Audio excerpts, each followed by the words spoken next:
YouTube channel में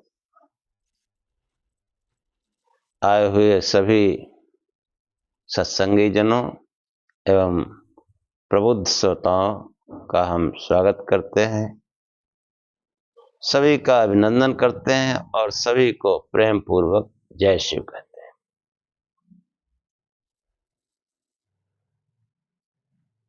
channel से जुड़े सभी प्रबुद्ध जनों से निवेदन है कि वो बहुत ही गौर से वीडियो को देखें और कमेंट करें। कोई प्रश्न हो तो भी कमेंट करें, न प्रश्न हो तब भी कमेंट करें, ताकि इसको और भी अच्छा बनाया जा सके। तो पिछले व्याख्यान में जो है 5वें अध्याय तक का उपाख्यान किया गया। अब श्वेतास्त्र उपनिषद का जो अंतिम अध्याय है, 6वां अध्याय, उससे आख्यान प्रारंभ करते हैं।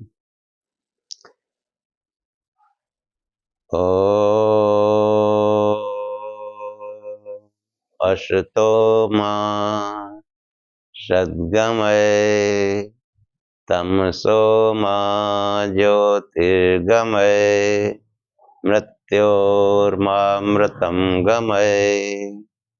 हे परम गुरु परमात्मा, हम असत्य से सत्य की ओर चलें, अंधकार से प्रकाश की ओर चलें तथा मृत्यु से अमरता की ओर चलें। श्वेतास्त्र उपनिषद का जो 6वां अध्याय है, उसके केंद्र में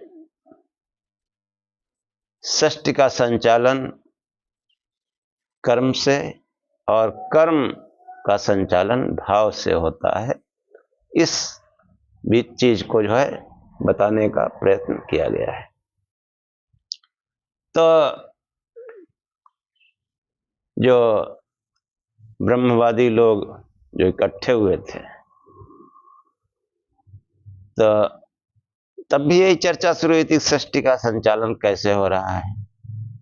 फिर ब्रह्म चक्र का वर्णन आया और भी कई चीजें थी।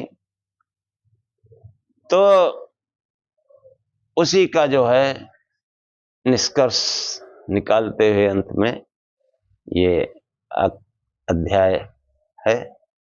तो आप लोग पूरे मनोयोग से सुने। स्वभाव में के कवयो वदन्ति कालम तथा ने परिमुह्यमाना देवस्य महिमातु लोके एनेदं भ्राम्यते ब्रह्मचक्रम। फिर वही ब्रह्मचक्र का नाम आया कि श्वेतास्त्र उपनिषद के प्रथम अध्याय में ब्रह्मवादी लोग विचार करने के लिए एकत्रित हुए थे और सोचने लगे कि सृष्टि का कारण क्या है। उसी विचारधारा को फिर से उठाकर ऋषि कहते हैं कि कई विद्वान भ्रम में पड़कर सृष्टि का कारण स्वभाव और कई काल बताते हैं, परंतु असल में यह तो उस देव की महिमा है जिससे यह ब्रह्म चक्र घुमाया जा रहा है। जो ब्रह्म चक्र का वर्णन आया था प्रारंभ के आख्यान में, फिर उसी का जिक्र आया कि वह जिससे ये ब्रह्मांड आवृत रहता है, घिरा रहता है, जो सर्वज्ञ है, जो काल का भी काल है, जो सर्वविद है, सबके बारे में जानता है, उसी प्रभु से कर्म का विवर्त हो रहा है। ये कर्म का विवर्त जो घुमन्नी घूम रही है, ये उसी से घूम रही है। बिना कर्म के सृष्टि नहीं चल सकती, परंतु कर्म तो स्वयं जड़ है। अतः इसका संचालन वही कर रहा है। जो विद्वान कहते हैं कि पृथ्वी अब तेज वायु आकाश से भूत सृष्टि का संचालन कर रहे हैं, वे ऐसी बात कह देते हैं जो चिंतनीय है, ठीक नहीं। हाँ, कि येनावृतं नित्यमिदं हि सर्वं ज्ञाकालकारो गुणी सर्वविद्यः तेनेशितं कर्म विवर्तते पृथिव्यप्तेजो अनिल खानि चिंत्यम। जो कहते हैं इन 5 तत्वों से सृष्टि चल रही है, ये चिंतनीय है कि जो है जिससे ये ब्रह्मांड आवृत है, घिरा हुआ है। और जो सर्वज्ञ है, एनावृतम नित्यमिदम हि सर्वम, कि जिससे ब्रह्मांड सदा आवृत रहता है, घिरा रहता है, जो सर्वज्ञ है, जो काल का भी काल है, कालकारो गुणी सर्वविद्या, जो गुणी है सर्वविद्या, जो सर्वविद है, तेने शितम, उसी के प्रभुत्व से, उसी की महिमा से एक कर्म का विवर्त हो रहा है। कर्म का चक्र घूम रहा है। बिना कर्म के सृष्टि नहीं चल सकती, परंतु कर्म स्वयं जड़ है, अतः इसका संचालन वही कर रहा है। जो विद्वान ये कहते हैं कि पृथ्वी तेज वायु आकाश से भूत सृष्टि का संचालन कर रहे हैं, वे ऐसी बात कह देते हैं जो चिंतनीय है, ठीक नहीं है। हाँ, कि जो है पृथिव्यप्तेजो अनिल खानि चिंत्यम। और आगे कहते हैं कि तत्कर्म कृत्वा विनिवर्त्य भूय तत्तस्य तत्तेन समेत्य योगम एकेन दाभ्याम त्रिविरष्टभिर्वा कालेन चैवात्मगुणैश्च सूक्ष्मैः। कि वह कर्म का संचालन करके स्वयं उसमें से निवृत्त हो जाता है। कि कर्म का संचालन कर देता है और वो कर्म से निवृत्त हो जाता है, कर्म स्वयं नहीं करता, संचालन कर देता है। हाँ, मतलब जो है कि वो जो सृष्टि के संचालन के लिए तत्व के साथ संयोग वह कर देता है।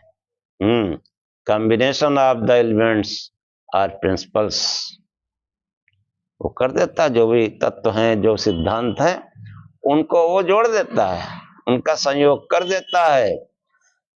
भूत योनि संयोग आत्मा, इस उपनिषद के प्रथम अध्याय में क्या आया था प्रारंभ में कि काल स्वभाव नियत यदृच्छा भूत योनि संयोग आत्मा, ये 8 कारण बताए गए थे सृष्टि के।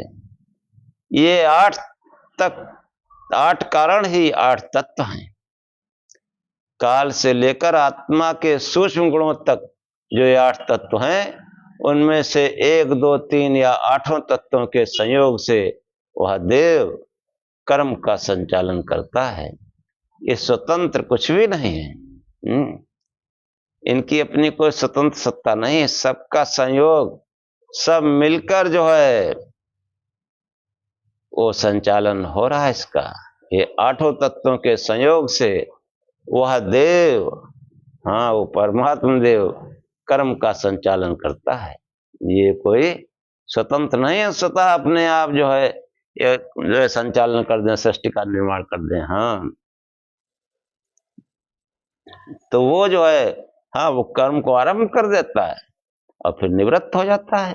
हाँ, ये थोड़े कि वो बराबर कर्म में जुटा है ना, वो खाली आरंभ कर देता है। आरंभ कर्माणि गुणवन्वितानि भावाश्च सर्वान् विनियोजयेद्यः तेषां भावे कृतकर्म नाशा कर्मक्षय यात् स तत्तो अन्यः।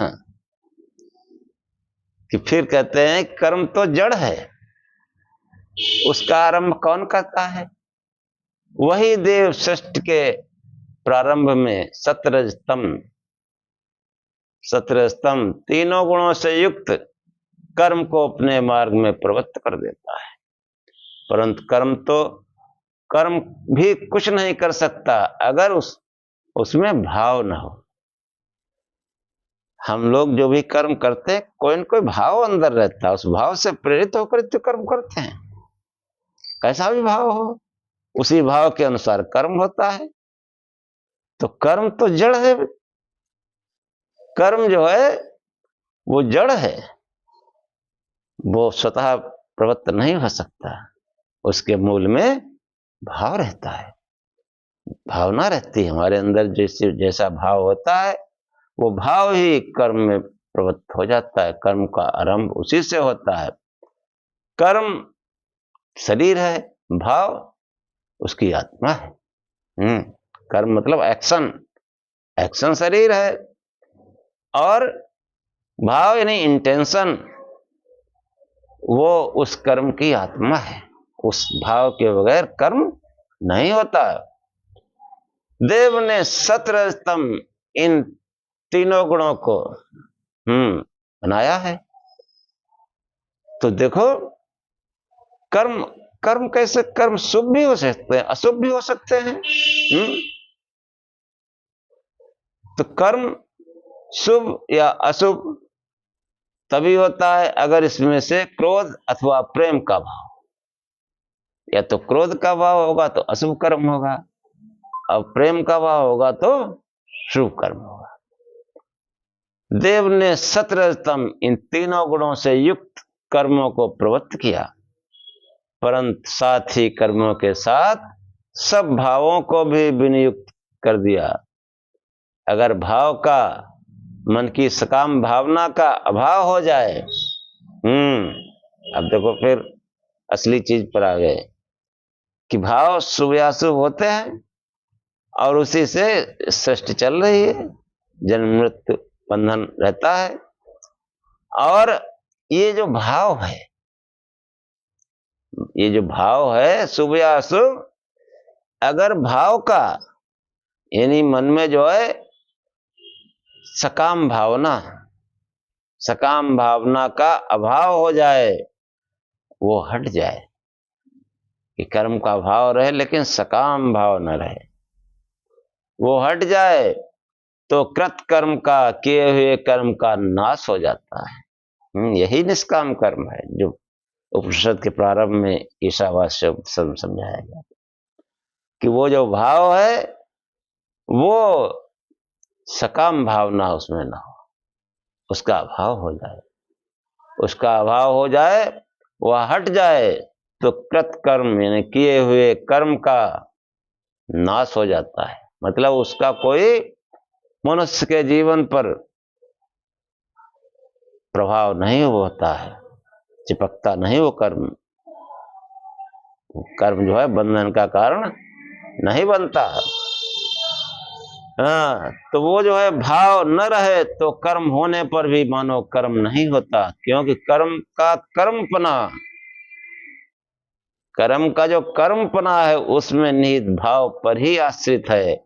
इस प्रकार जब भाव के अर्थात कामना के नाश से कर्म का क्षय हो जाए, तो वह देव संसार की रचना करने वाले तत्वों से अलग हो जाता है। अब देखो, ऐसे समझो कि हम बुरा काम करते हैं, क्यों? कि जैसे किसी ने हमको कुछ अपशब्द कहा, गाली दी, तो क्रोध आया, उसे क्रोध आया था तभी तो गाली दी, तभी तो उसने दुर्व्यवहार किया, उसके अंदर भी क्रोध आया, और उसके उस दुर्व्यवहार और उस गाली को सुनकर हमको भी क्रोध आ गया। तो हमने भी वैसे जवाब दिया, मामला बढ़ गया। ऐसा होता है। हाँ, लाठी डंडे निकल आते हैं, गोली बंदूकें निकल आते हैं। अब आखिर क्या हुआ? एक आदमी मरी, कत्ल हो गए। ये सब क्यों हुआ? क्रोध से। ये क्रोध ही तो भाव है, कामना है। भाव न होता तो कर्म का जो लंबा चौड़ा सिलसिला चढ़ पड़ा वो न चलता। कि थोड़ी देर क्रोध आया और लड़ाई झगड़ा हुआ, एक आध मर गया, अब वो सिलसिला देखो कब तक चले। वो जो है कर्म का सिलसिला, कोर्ट कचहरी और जेल और जमानत दुनिया भर का सब कराते घूमो। तो असली चीज कर्म नहीं, भाव है। यह भाव ही कर्म में जान डालता है। कर्म के बंधन से छूटने का उपाय भाव से छूट जाना है, कामना को छोड़ देना है। इसी को गीता में निष्काम कर्म कहा गया है। कर्म जीव को तभी तक बांध सकता है जब तक उसमें भाव या कामना हो। काम, क्रोध, लोभ, मोह, यही तो भाव हैं। भावों के बस में होकर जीव अंधा हो जाता है और जो कुछ नहीं करना चाहिए कर डालता है। इसी से कर्म चक्र चलता है। इसी से कर्म चक्र चलता है। भावों से अलग हो जाने पर वह कर्म तो करता है, परंतु क्योंकि उन कर्मों में भाव नहीं होता, अतः वे कभी बंधन का कारण नहीं बनते। इस विषय को जो है, जो वैदिक संस्कृत के सिद्धांत हैं उनमें ये भाव है, ये सिद्धांत, इस तत्व का जो है विस्तार से बताया गया है। और ये जो कर्म है और जो भाव है, इसका भी स्वामी वही है। ये कर्म और भाव जो है, इसका भी स्वामी वही है। इस उपनिषद के प्रारंभ में जो है कहा था कि क्या काल, स्वभाव, नियत, दृच्छा, भूत एवं आत्मा, इनका संयोग सृष्टि का कारण है। ऋषि कहते हैं इनके संयोग का कारण कर्म भी हो सकता है, परंतु वह देव कर्म का भी कारण है, वो कारणों का कारण है, आदि वही है। वही तीनों कालों से परे है। वह अकल है, परंतु अकल होता हुआ भी वह विश्व रूप है, भवभूत है, विश्व तथा भव के रूप में प्रकट हो रहा है। ऐसे स्थित देव को जो चित्त में स्थित है, पहले उपासना करें। कि आदेश संयोगा निमित्त हेतु परस्त्रिकालाद अकलोपि दृष्टा तम विश्वरूपम भवभूतमेड्यम देवम सचित्तस्थमुपास्य पूर्वम। चित्त में स्थित उस देव की जो है उपासना करे। कि उपनिषद में जो है जो सब चीजें बताई गई, तो बाद में क्या है कि वो कर्म और जो भाव, भाव मतलब अंतः प्रेरणा, प्रेरक प्रभु है। अंतः प्रेरणा होती है, उस प्रेरणा से फिर कर्म में परिणित हो जाता है। प्रेरणा भाव। अब आप कहेंगे कि अशुभ प्रेरणा क्यों होती है, शुभ ही क्यों नहीं होती? तो ये जो है हमारे इस शरीर के मूल में वो मूल प्रकृति है। मूल प्रकृति सत्रस्तम की साम्य अवस्था। अब हम जो है ये जो सत्रस्तम 3 गुण है, तो सत्रज तम मतलब या तो अच्छा भाव रहता है, शुभ या अशुभ भाव। और शुभ भाव मतलब सत्य के प्रभाव से, और अशुभ भाव तम के प्रभाव से।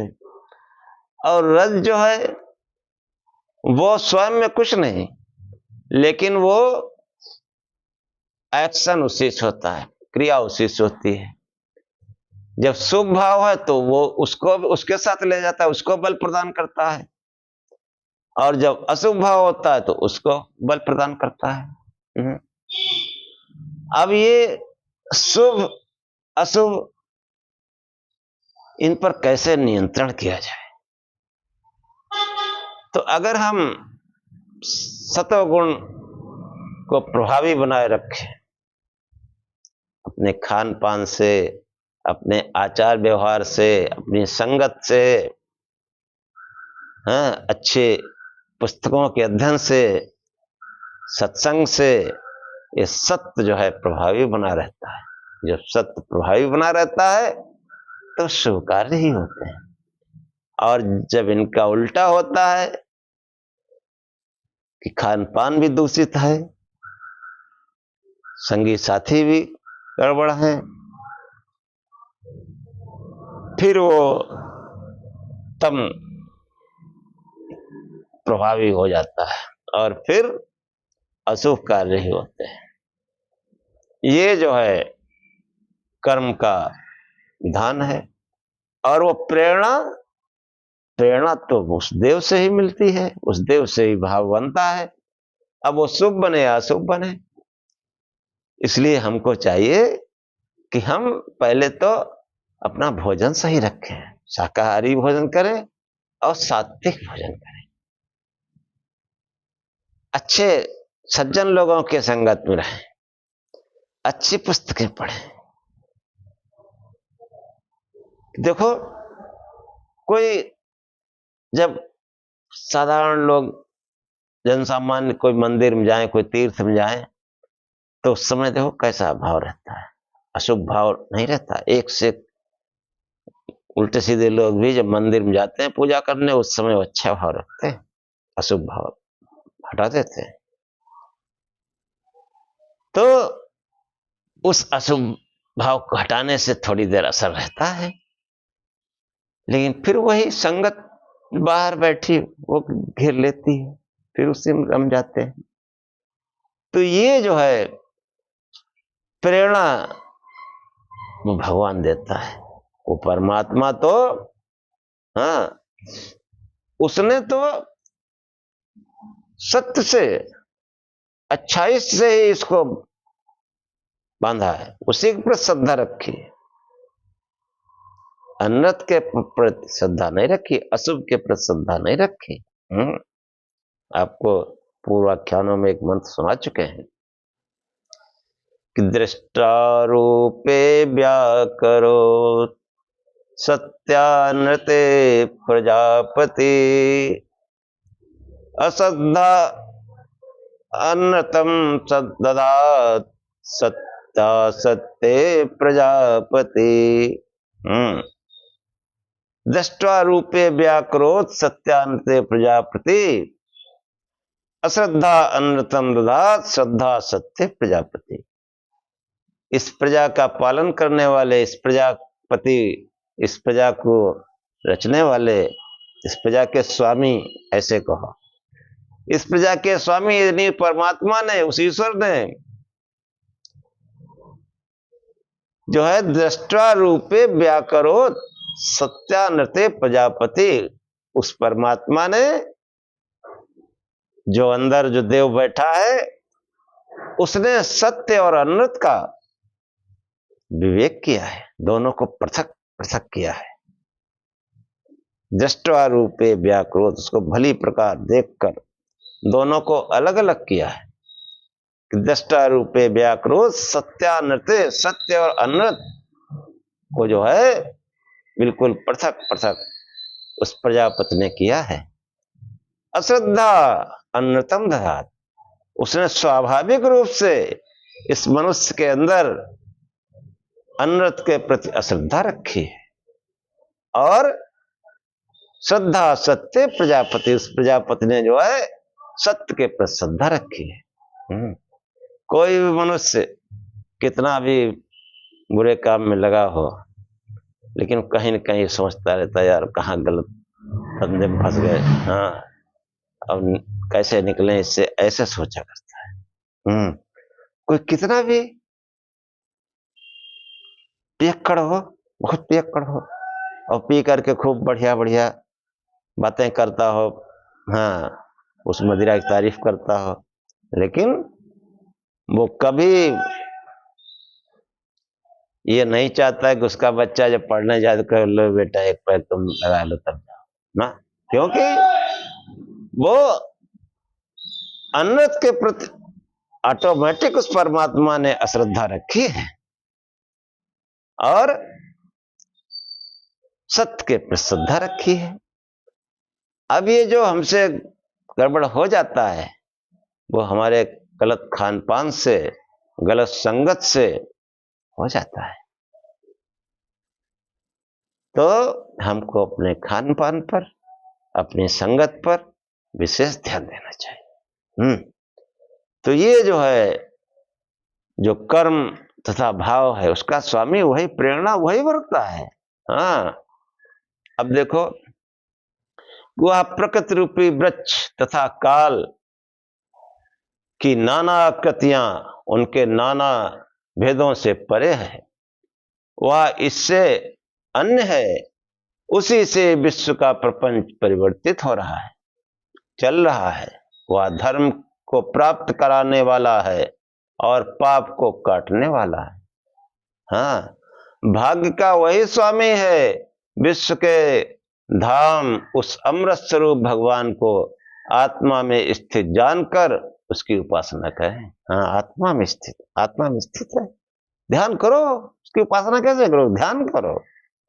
जो अभी तक बता के आए तो बार बार कहा जा रहा है कि सवृक्ष काला कृतिभी परोन्यो यस्मात् प्रपंचा परिवर्ततेयम् धर्मावहं पापनुदं भगेशं ज्ञात्वात्मा सत्य अमृतम विश्वधाम। कि उसको, उस विश्व के धाम, उस अमृत स्वरूप भगवान को आत्मा में स्थित जानकर उसकी उपासना करे। वो कैसा ईश्वर है कि तमीश्वराणाम परमं महेश्वरम तम देवतानां परमं च दैवतम पतिपतीनां परमं परस्तात् विद्यां देवं भुवनेशमीड्यम्। देखो, हाँ, भुवनेश मीडियम, किन लोकों का स्वामी, भुवनेश मतलब लोकों का स्वामी, ईडियम स्तुति योग्य है। वो कैसा है? तमीश्वराणाम परमं महेश्वरम, वह ईश्वरों का ईश्वर परम महेश्वर है। महेश्वर, हाँ, महेश्वर जो है केवल भगवान शिव को ही कहा जाता है और किसी को महेश्वर नहीं कहा जाता। ईश्वर भले वो किसी को, तमाम हमारे प्राचीन ऋषि आत्मज्ञानी वो सब ईश्वर की तरह हुए। शंकराचार्य, गुरु नानक, गौतम बुद्ध, ये ईश्वर के समान हुए। इनको ईश्वर कह सकते हैं, ईश्वर कहा गया। लेकिन इन ईश्वरों का भी ईश्वर वो महेश्वर है। हाँ, तमीश्वराणाम परमं महेश्वरम, वह ईश्वरों का परम महेश्वर है, परमेश्वर है। देखो कितनी स्पष्ट बात कही गई, फिर भी हमारे समझ में नहीं आता, इधर उधर भाग रहे हैं। क्यों? आत्मा में स्थित है कि तमीश्वराणाम परमं महेश्वरम तम देवतानां परमं तु दैवतम। जितने भी देवता समझते हैं, और मैं तो बार बार कहता हूं, जो दिव्य स्वभाव के मनुष्य हैं, जो आत्मज्ञानी हैं, योगी हैं, वो इस संसार में देव हैं। उन देवों का भी वो देव है, वो महान देव है, महादेव है। तमीश्वराणाम परमं महेश्वरम तम देवतानां परमं च दैवतम। पति नाम कि पतिम पति नाम, जितने भी स्वामी हैं, राजा हैं, उन सब का वो स्वामी है। हाँ, सब पतियों का भी पति है, परम परस्तात्, कि वो जो है पतियों का परम पति है, वह परे से भी परे है। हाँ, परम परस्तात्, हाँ? विद्याम देवम भुवनेश मीडम, उस भुवन के स्वामी, स्तुति के योग्य उस देव को हम जानते हैं। हाँ, श्वेताश्वतर ऋषि उन्होंने कहा उस देव को हम जानते हैं जो ईश्वरों का भी ईश्वर महेश्वर है, जो देवताओं का भी देवता, देवताओं का भी देव, परम देव है, महादेव है, और जो पतियों का परम पति है, जो परे से भी परे है, परे से भी परे, परे से भी परे मतलब इस सृष्टि से परे वो प्रकृति है, और प्रकृति से परे भी परे वो है। उसी को भगवत गीता में कहा गया कि इंद्रियाणि प्राण्याहुर इंद्रियभ्यः परम मना मनसस्तु ततो बुद्धि यो बुद्धि परतस्तु सा, कि जो बुद्धि से भी परे है वो आत्मा है, वही महेश्वर है। ऐसे समझो कि तमीश्वराणाम परमं महेश्वरम तम देवतानां परमं च दैवतम पति पतीनां परमं परस्तात् विद्याम देवम भुवनेश मीडम। हाँ, कि वह जो है देवों का देव, ईश्वरों का ईश्वर। अब क्या कहने बाकी रह गया कि ईश्वर हमारे महापुरुषों को ईश्वर की तरह ईश्वर मान के लोग व्यवहार किए, और सही भी है किसी हद तक, कि कोई ब्रह्मज्ञानी अगर आपके संपर्क में है तो वो उसके सानिध्य से आपको आत्मज्ञान हो जाएगा, लेकिन वो सदैव आपके साथ में हो, वरना नहीं, वरना तो फिर सत्संग है।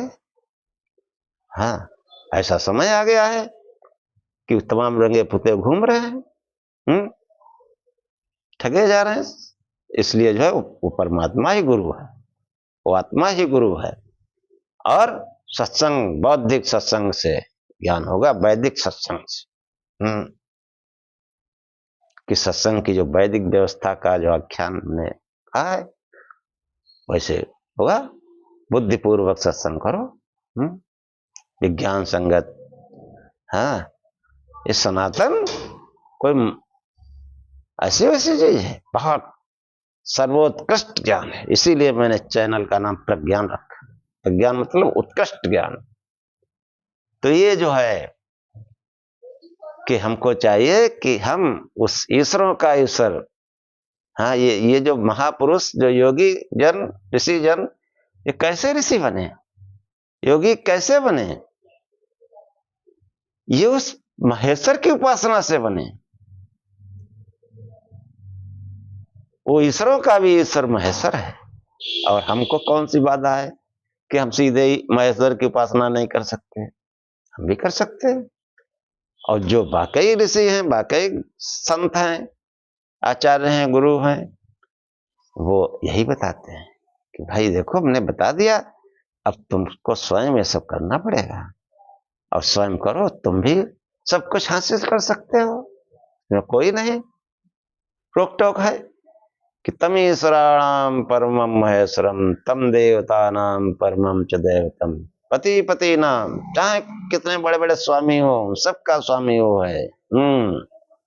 तो उसको जो है कहा, जो है उसको हम जानते हैं, जो समस्त भुवनों का स्वामी है, उसको हम जानते हैं। इसलिए कुछ नहीं करना, शिव शिव जपो, प्रकाश स्वरूप से ध्यान करो, और शंकर भगवान जैसी फोटो हमारे पीछे लगी रहा, बस हो गया काम। आगे आनंद, परमानंद। हाँ, और कभी आया था भाग्य का भी वही स्वामी है, फिर देखो भाग्य दोबारा लिखा जाएगा, जितना कोंक है सब मिटा के दोबारा भाग्य लिखा जाएगा।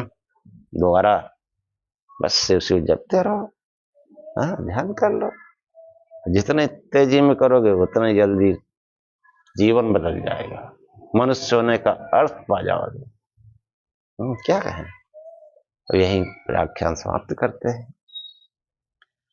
ओम सहनाववत् सहनौ भुनक्तु सह वीर्यं करवावहे तेजस्विनावधीतमस्तु मां विद्विषावहे। ओम शांति शांति शांति। हे परमात्मा, हम श्रोता और वक्ता दोनों की साथ साथ रक्षा करें, साथ साथ पालना करें, और हम दोनों साथ साथ बल को बढ़ावें, पराक्रम करें। हमारा पढ़ा पढ़ाया एक साथ तेजस्ता को प्राप्त हो, संसार में फैले। हम आपस में द्वेष न करें। हे परमात्मा, हम दोनों को त्रिविध शांति प्राप्त हो, हमारे जीवन में कोई दैहिक दैविक भौतिक संताप न आए। ओम शांति शांति शांति। जय श्री